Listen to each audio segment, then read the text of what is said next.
하나님이 영광 받으신 줄 믿습니다. 아멘. 네, 우리 다 같이 하나님 말씀 함께 보도록 하죠. 하나님 말씀 요한복음 1장 43절로 51절 말씀입니다. 신약성경 제가 가지고 있는 성경은 143쪽에 있습니다. 신약성경 143쪽 요한복음 1장 43절로 51절 말씀 보겠습니다. 제가 봉독하겠습니다. 이튿날 예수께서 갈릴리로 나가려 하시다가 빌립을 만나 이르시되 나를 따르라 하시니 빌립은 안드레와 베드로와 한 동네 베세다 사람이다. 빌립이 나다나엘을 찾아 이르되 모세가 율법에 기록하였고 여러 선지자가 기록한 그 일을 우리가 만났으니 요셉의 아들 나사렛 예수입니다. 나다나엘이 이르되 나사렛에서 무슨 선한 것이 날 수 있느냐? 빌립이 이르되 와서 보라 하니라. 예수께서 나다나엘이 자기에게 오는 것을 보시고 그를 가리켜 이르시되 보라, 이는 참으로 이스라엘 사람이다. 그 속에 간사한 것이 없도다. 나다나엘이 이르되 어떻게 나를 아시나이까? 예수께서 대답하여 이르시되 빌립이 너를 부르기 전에 네가 무화과 나무 아래에 있을 때에 보았노라. 나다나엘이 대답하되 라비여, 당신은 하나님의 아들이시요 당신은 이스라엘의 임금이로소이다.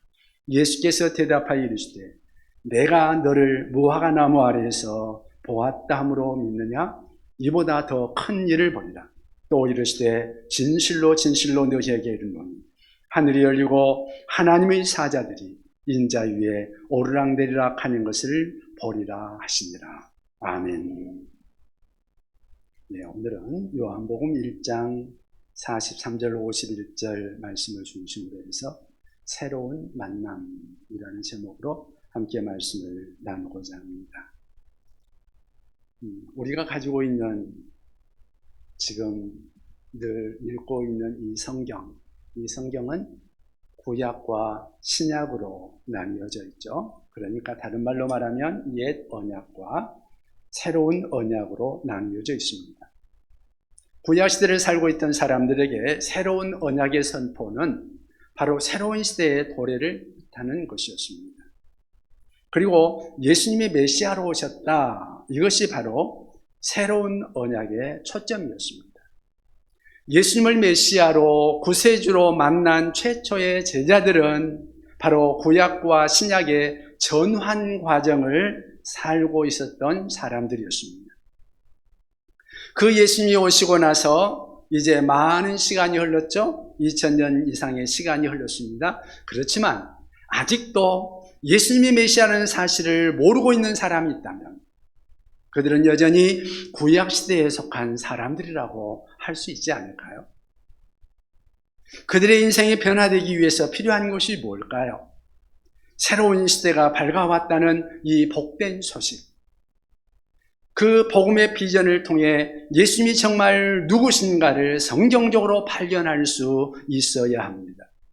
그때에만 새로운 삶을 살고 새로운 시대를 볼 수 있고 새로운 인생의 길을 걸어갈 수 있을 것입니다. 구약에서 신약으로 전환하는 그 전환기에 예수님을 만나고 환상을 보고 이런 새로운 시대를 여는 일에 쓰임을 받았던 예수님의 중요한 제자 가운데 한 사람이 오늘 본문에 보면 나다나엘이라는 제자였습니다. 그는 어떻게 새 언약의 주인이신 예수님을 만나고 받아들이게 되었을까요? 우리는 나다나엘을 통해서 오늘을 사는 우리가 어떻게 새로운 인생을 살 수 있는지, 새로운 시대의 비전을 볼 수 있는지 생각해 보고자 합니다. 우리가 정말 예수님을 만나고 새 인생, 새 시대를 맞아 살고자 한다면 어떻게 해야 할까요? 첫째는 예수님에 대한 편견을 극복해야 합니다. 예수님에 대한 편견을 극복할 수 있어야 한다. 지금도 믿지 않는 사람들을 만나 대화를 하다 보면 그들이 예수를 믿지 못하는데 어떤 정당한 이유가 있다, 그렇게 말하기보다는 예수님에 대한 어떤 편견이나 선입견이 그들을 붙들고 있는 것들을 볼 수 있습니다. 오늘 본문을 보면 나다나엘도 그랬습니다. 빌립이라는 제자가 먼저 예수님을 만나고 나서 친구인 나다나엘을 찾아갔습니다. 그리고 그에게 간증합니다. 그 내용들이 오늘 본문이죠. 특별히 45절을 같이 한번 읽어볼까요? 본문 45절 같이 읽어보겠습니다. 빌립이 나다나엘을 찾아 이르되 모세가 율법에 기록하였고 여러 선지자가 기록한 그 일을 우리가 만났으니 요셉의 아들 나사렛 예수니라. 아멘. 그러니까 모세의 율법 시대부터 예언되었던 메시아, 그분을 우리가 만났다. 그렇게 간증하는 거죠. 그럼에도 불구하고 나다나엘이 마음의 문을 얼른 열지 못하고 있는데요. 그 이유는 빌립의 마지막 말 때문이었습니다.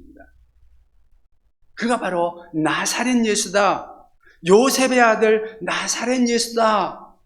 그렇게 하니까 그 말이 나다나엘로 하여금 얼른 마음의 문을 열지 못하게 만들었던 것입니다. 왜 그랬을까요? 나다나엘이라는 사람은 어디 출신인가 하면 요한복음 2장에 나오는 갈릴리 가나 마을 출신이었습니다.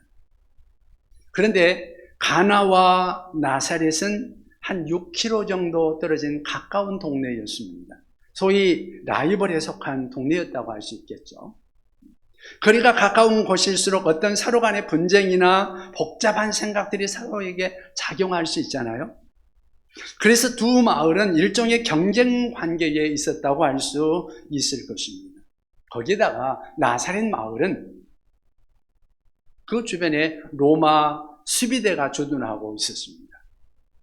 휴일이 되면 그 군인들이 쏟아져 나와서 나사렛 거리를 누비면서 많은 악을 일삼았기 때문에 나사렛 마을은 당시에 평판이 그다지 좋지 못했다고 합니다.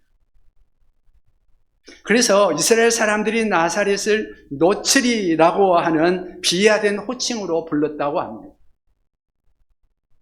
그런데 그런 동네에 나사렛에서 메시아가 났다고? 말도 안 돼. 그 말이죠. 이게 바로 나다나엘의 첫 번째 반응입니다. 또 본문 48절에 보면 예수님께서 네가 무화과 나무 아래 있던 것을 보았다. 알으셨다는 거죠. 무화과 나무의 아래에 있다는 것을 그 당시 예수님께서 봤다. 무화과 나무 아래에 있었다. 그 말이 무슨 의미일까요? 유대인들에게는 무화과 나무 아래에 있었다 그러면 무슨 말인지 그냥 그들은 아는 내용입니다.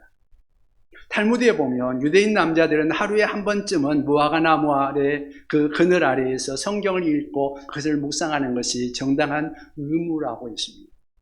당시 이스라엘 땅에는 주변에 무화과 나무가 아주 많았다고 하죠. 그렇게 무화과 나무 아래에서 성경을 읽다 보면 성경을 어느 정도 알지 않았겠어요? 그러니까 나다나엘은 성경에 의하면 메시아는 유대 땅 베들레헴에서 나셔야 한다, 이 지식이 있었을 거예요. 그런데 베들레헴이 아니고 나사렛이라고? 나사렛에서 메시아가 나왔다고? 물론 성경에 의하면 메시아는 유대 땅 베들레헴에서 탄생할 것으로 예언되어 있는 것이 사실입니다. 그런데 그것이 전부가 아니라는 말이죠. 성경을 접근할 때 문제는 성경의 어떤 구절은 알아도 또 그것을 보완하는 다른 구절을 알지 못할 때 우리는 편견에 빠질 수 있다는 것입니다. 마태복음 2장 23절에 보면 그런 말씀이 나옵니다. 나사렛이라는 동네에 가서 사니 이는 선지자로 하신 말씀에 나사렛 사람이라 칭하리라 하심을 이루려 함이라라. 아멘. 성경에 베들레헴에서 태어난다는 말만 있는 게 아니라 이 말씀도 있거든요. 자, 예수님은 베들레헴에서 탄생하셔야 돼요. 그런데 방금 읽은 이 말씀에 보면 나사렛에 가서 살고 나사렛 사람이라고 불리워지리라고 선지자가 예언했다는 거죠.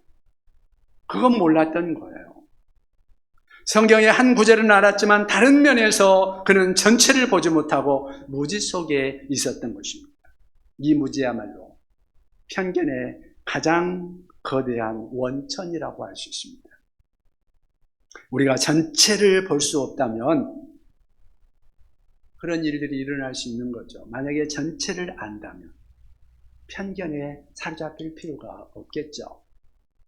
제가 전에 다른 교회에서 사역하고 있을 때 사무실에서 컴퓨터를 하고 있는데 여러 목사님들이 같이 이제 있으니까 그 중에서 이제 나는 컴퓨터를 하고 있는데 친구 목사님이 와가지고 저를 보고 왜 그렇게 인상을 쓰고 있냐고, 어디 기분 나쁘냐고 저한테 그러더라고요. 아니, 나 지금 컴퓨터 하고 있는데. 사실 저는 눈이 좀 안 좋기 때문에 인상을 쓰는 듯이 눈을 찌푸리는 그런 나쁜 습관이, 나쁜 버릇이 생겼던 모양입니다. 그래서 눈이 안 좋은 사람들은 어떤 것을 자세히 보려고 하면 자기도 모르게 시류를 두고 이렇게 보는 그런 경우들이 생기거든요. 그것이 반복되다 보면 자기도 모르게 주름이 생기고 인상이 바뀌게 된다고 그래요. 다른 사람들이 그것을 모르면 왜 자꾸 인상 쓰냐고 오해하거나 편견을 가질 수 있죠. 사실은 그것이 아닐 수도 있는데 말이죠. 마찬가지로 편견은 어디에나 있는 것입니다. 그런데 편견은 언제나 벽을 만들죠. 그 벽을 무너뜨리지 못하면 진정한 만남은 이루어지지 않습니다. 예수님을 알아가는 과정도 마찬가지라고 생각합니다. 우리가 예수님을 알기 전 혹은 만나기 전에 우리 각 사람이 가지고 있던 일종의 편견이나 선입견이 있습니다. 그런데 예수님에 대한 그 편견의 벽이 무너질 때 그날이 바로 구원의 날인 거죠. 그리고 그 편견이 무너질 때 예수님과의 진정한 사랑 속에 들어가게 되는 것입니다. 혹 여러분에게도 예수님에 대한 어떤 편견이 아직도 여러분을 붙들고 있는 것이 아닌지 한번 자기 자신을 돌아보시기 바랍니다. 신앙 속으로 깊이 들어오지 못하는, 그리고 주님께 진정한 헌신을 못하는 그 원인이 혹시 우리에게 존재하고 있었던 편견이나 어떤 선입견 때문은 아닌지요. 저는 그런 사람들을 종종 보거든요. 그렇다면 전체를 보시기 바랍니다. 뿌리를 보십시오. 그리고 여러분 자신의 선입관 속에 예수님이 아니라 성경이 증거하고 있는 그 예수님을 볼 수 있기를, 그리고 그래서 참된 예수님을 만날 수 있기를 주님의 이름으로 축원합니다. 그러니까 정말 예수님을 만나고 새 인생을 만나려면 예수님에 대한 편견이 극복되어야 하는 것입니다. 여러분, 예수님과의 새로운 만남을 통해 새로운 인생을 맞이하고자 한다면 어떻게 해야 될까요? 두 번째는 예수님의 신적 전지성을 인정해야 합니다. 여러분, 예수님은 신적인 분입니다. 단순히 그냥 존경할 만한 어떤 스승이 아니라 그분은 하나님이시다 그 말이에요. 그리고 그분은 전지하십니다. 그분은 전능하십니다. 그것을 인정할 때 진정한 새로운 주님과의 관계의 삶 속에 들어갈 수가 있는 것입니다. 나다나엘이 예수님을 만나기 시작하면서 발견한 놀라운 사실은 그가 예수님을 알기 전에 예수님이 먼저 그에 대해서, 나다나엘에 대해서 이미 모든 것을 알고 계셨다는 사실입니다. 46절에 보면 나다나엘이 예수님에게 가졌던 어떤 편견에도 불구하고 빌립이 나다나엘에게 이렇게 설득하죠. 46절 같이 한번 읽어볼까요? 46절입니다. 나다나엘이 이르되 나사렛에서 무슨 선한 것이 날 수 있느냐? 빌립이 이르되 와서 보라 하니라. 아멘. 아니, 나사렛에서 무슨 선한 것이 날 수 있어? 나사렛에서 난 사람이 메시아라고? 그러니까 빌립이 이때 뭐라고 말합니까? 와서 봐. 한번 만나봐. 그분을 한번 경험해보라고 그렇게 이야기하는 거죠. 이어지는 말씀 47절 같이 한번 보겠습니다. 47절입니다. 예수께서 나다나엘이 자기의 오는 것을 보시고 그를 가리켜 이르시되 보라 이는 참으로 이스라엘 사람이라 그 속에 간사한 것이 없도다. 비록 예수님에 대한 편견이 있었지만 예수님이 네가 나한테 편견이 있어? 나도 너 상대 안 해. 그렇게 말씀하시지 않으셨단 말이죠. 비록 네가 나에 대해서 편견이 있지만 나는 너를 알아. 너는 솔직한 사람이야. 너는 간사한 사람이 아니지. 너는 결코 이중인격자가 아니고 너는 솔직한 사람이야. 그렇게 칭찬하고 있는 것입니다. 이 말을 듣는 순간 자기 내면의 정직성을 그분이 알고 계신다는 것을 자기 자신이 그것을 깨달은 순간 그 사실 앞에 편견의 벽이 무너지기 시작합니다. 그러면서 어떠한 반응을 보일까요? 48절 같이 읽어보십시다. 48절입니다. 나다나엘이 이르되 어떻게 나를 아시나이까? 예수께서 대답하여 이르시되 빌립이 너를 부르기 전에 네가 무화과 나무 아래에 있을 때에 보았노라. 아멘. 나다나엘이 뭐라 그래요? 어떻게 나를 아세요? 깜짝 놀라서 묻는 거죠. 지금 생각이 변한 겁니다. 어떻게 저를 아세요? 하고 물어보는 거죠. 다음 순간 예수님이 더 놀라운 사실을 그에게 제시하십니다. 빌립이 너를 보고 말이야.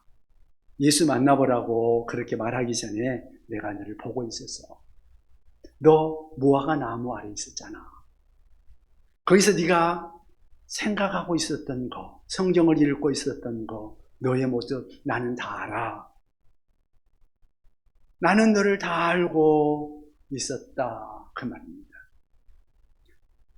빌립이 생각할 때 아니 나의 속 깊은 내면도 내가 사람들을 피해서 저 나무 그늘 아래에서 성경을 읽고 있었던 내 모습도 그것까지 다 알고 계셨다면 저분 도대체 어떤 분이란 말인가? 마침내 그는 자기 친구 빌립이 고백했던 그 고백 앞에 드디어 자신도 동의하게 되는 거죠. 그래서 49절 같이 한번 읽어보겠습니다. 49절입니다. 나다나엘이 대답하되 라비여 당신은 하나님의 아들이시요 당신은 이스라엘의 임금이로소이다. 아멘. 당신은 나의 모든 것을 아시는 분, 하나님의 아들, 아니 당신이 바로 하나님이시고 그리고 이스라엘의 진정한 통치자 왕이십니다. 이것은 당신은 위대한 스승이십니다. 그런 정도가 아니죠. 예수님을 위대한 스승으로 위대한 교사로 인정하는 것 그 정도 가지고 우리의 인생은 결코 변하지 않습니다. 4대 성인 중에 한 사람, 위대한 교사, 존경할 만한 분, 예수님을 그렇게 알고 있는 사람은 결코 변화되지 못한 사람입니다. 예수님을 내 모든 것을 아시는 분, 나를 만나지도 않고 나를 아시는 분, 내 마음속 깊은 것을 꿰뚫어 보시는 분, 전능하시고 전지하신 하나님으로 예수님을 하나님으로 아는 순간, 그리고 그분 앞에 엎드리는 순간 그것이 바로 변화의 순간입니다. 새로운 삶이 열리는 순간이죠. 그 앞에 새로운 삶이 열리는 놀라운 순간입니다. 지금까지 그가 성경을 읽었지만 성경을 읽기만 한 거죠. 그런데 이제 드디어 성경의 주인이신 그분을 만난 것입니다. 요한복음 5장 39절에 주님께서 이런 말씀을 하십니다. 너희가 성경에서 영생을 얻는 줄 생각하고 성경을 연구하거니와 이 성경이 곧 내게 대하여 증언하는 것이니라. 아멘. 성경을 읽어도 예수님을 만나지 못한 사람들이 많죠. 그런데 성경을 진짜 진지하게 읽는다면 마침내 그들은 예수님을 만날 것입니다. 왜냐하면 성경은 그리스도를 증거하고 있는 책이기 때문입니다. 드디어 성경이 증언하는 예수를 나다나엘은 만난 것입니다. 그리고 그는 변한 것입니다. 내 인생 변하고 내 인생 속에 새로운 기대가 열리는 것을 경험하려면 편견을 넘어서야 합니다. 나를 향해 다가오는 그분이 하나님이라는 것을 인정하고 고백할 수 있는 우리 모두가 되시기를 주님의 이름으로 축원드립니다. 여러분, 예수님과 만남을 통해서 새로운 인생을 맞이하고자 한다면 어떻게 해야 될까요? 세 번째, 예수님이 중보자 되심을 신뢰해야 합니다. 예수님이 중보자 되십니다. 예수님께서 나다나엘을 만나지도 않으시고 그가 무화과 나무 아래에 있었던 것을 알았다, 보셨다 하는 말씀은 그분이 바로 단순히 인간성을 가진 탁월한 어떤 사람이 아니라 신성을 가지고 계신 분이라는 것을 보여주는 것입니다. 그래서 놀라워하고 있던 나다나엘에게 예수님께서 더 놀라운 사실을 그에게 제시하십니다. 우리 50절을 같이 한번 읽어볼까요? 50절입니다. 예수께서 대답하여 이르시되 내가 너를 무화과 나무 아래에서 보았다 함으로 믿느냐? 이보다 더 큰 일을 보리라. 아멘. 내가 너를 만나기 전에 네가 무화과 나무 아래에 있었다는 것을 말했더니 네가 놀랐지. 그런데 말이야, 그보다 놀라운 사실을 네가 보게 될 거야. 그가 보게 될 더 놀라운 사실은 뭘까요? 51절을 같이 한번 읽어보죠. 51절입니다. 또 이르시되 진실로 진실로 너희에게 이르노니 하늘이 열리고 하나님의 사자들이 인자 위에 오르락내리락 하는 것을 보리라 하시니라. 아멘. 이 말씀의 배경을 우리가 제대로 이해하기 위해서는 창세기 28장도 알아야 합니다. 거기에 보면 야곱이 형님 에서의 장자권이 탐이 나서 형을 속여가지고 장자권을 빼앗잖아요. 장자의 축복을 대신 받아버립니다. 그래서 형이 화가 대단히 났죠. 이놈 내가 가만두지 않겠다. 죽여버리겠다. 그래서 야곱이 도망갑니다. 그래서 외삼촌 라반의 집으로 도망을 가고 있는데요. 집을 떠나서 한 60km 정도 이상 길을 가다가 그가 한밤중이 되어서 광야에서 밤을 지내게 됩니다. 옆에 둘러보니까 돌이 있으니까 딱 베개할 만한 돌이 있어서 돌을 베개하고 누우니까 하늘이 천정입니다. 하늘을 바라보며 누워 잠을 청합니다. 그러다 꿈을 통해서 환상을 보게 됩니다. 보니까 하늘에서 사닥다리가 자기를 향해서 쫙 내려옵니다. 위에서부터 자기를 향해서 사닥다리가 내려옵니다. 그런데 자세히 보니까 거기에 천사들이 오르락 내리락 하고 있었습니다. 사닥다리 맨 위에 하나님이 계시는데 그 하나님이 말씀하십니다. 나는 아브라함의 하나님, 이삭의 하나님, 그리고 너 야곱의 하나님이다. 두려워하지 말라. 내가 너를 위해서 좋은 인생, 좋은 미래를 준비했다. 네가 앞으로 가는 길에 나를 신뢰한다면, 나를 의지한다면 너 두려워할 필요 없어. 너 먹을 것, 입을 것 내가 다 책임질게. 이런 놀라운 환상을 본 것입니다. 오늘 본문에 이 이야기를 예수님이 하신 거예요. 그런데 예수님께서 왜 이 이야기를 나다나엘에게 하셨을까요? 오늘 본문의 이야기와 창세기 28장에서 다른 것이 어떤 것이 있을까요? 뭐가 다른 게 있는데요. 야곱이 본 환상에서 하늘과 땅을 연결하는 사닥다리에 천사들이 오르락내리락 하고 있어요. 오늘 예수님이 나다나엘에게 말씀하실 때 사닥다리 이야기가 있어요? 없어요? 없어요.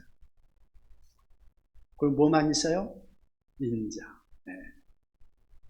하나님의 천사들이 인자 위에 오르락내리락 하리라. 인자가 누구죠? 예수님이죠. 그 인자 위에 하나님의 천사들이 오르락내리락 하리라. 아까 창세기 28장에 없는 이야기가 뭐예요? 인자 이야기. 여기에 없는 것은 사닥다리 이야기가 없어요. 그리고 예수님이 하실 말씀에 인자 이야기는 있고 사닥다리가 없고, 야곱의 이야기에서는 인자 이야기가 없고 사닥다리 이야기가 있고. 여러분, 구별이 돼요? 말하고자 하는 게 뭔지? 야곱이 본 그 사닥다리가 누구라는 말일까요? 인자다. 그 사닥다리가 바로 예수님이시다, 그 말이죠. 하늘과 땅을 연결하는 사닥다리, 하나님과 인간을 연결하는 중보자, 그 사닥다리 같은 존재, 그분이 바로 예수님이요, 예수님은 그런 존재로 이 땅에 오셨다는 말씀입니다. 디모데전서 2장 5절에 보면 하나님은 한 분이시요 또 하나님과 사람 사이의 중보자도 한 분이시니 곧 사람이신 그리스도 예수라. 아멘. 인자, 이 말은 사람의 아들이라는 말씀이죠. 그는 하나님의 아들이신데 사람의 아들로 이 땅에 오셨습니다. 하나님과 사람 사이의 중보자로 오셨습니다. 우리가